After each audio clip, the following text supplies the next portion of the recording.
অনেকে বাচ্চাদের ব্যাপারে আমাদের কাছে বলেন দোয়া করেন হুজুর, ঝাড়ফুঁক দেন, ঠিক আছে, আপনি নিজেই করবেন। আউযু বিকালিমাতিল্লাহি তাম্মাতি না বলে বলবেন উঈযুকা। যদি আপনার একটা ছেলে হয় তাহলে বলবেন উঈযুকা, যদি একটা মেয়ে হয় তাহলে বলবেন উঈযুকি, আর যদি একটা ছেলে একটা মেয়ে হয় বলবেন উঈযুকুমা।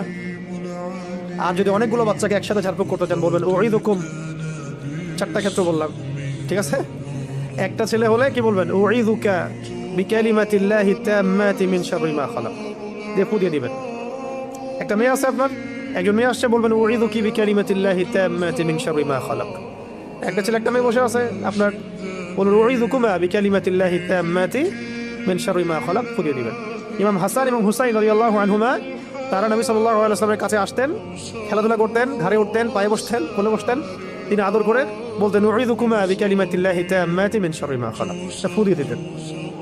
এগুলো মাসনুন তরিকা। এগুলো করলে বাচ্চা দেখবেন যে ভালো আছে, সুস্থ আছে, ভালো আছে, নিরাপদে আছে। আল্লাহ পাক ফেরেশতা দিয়ে হেফাজত করাবেন ইনশাআল্লাহ।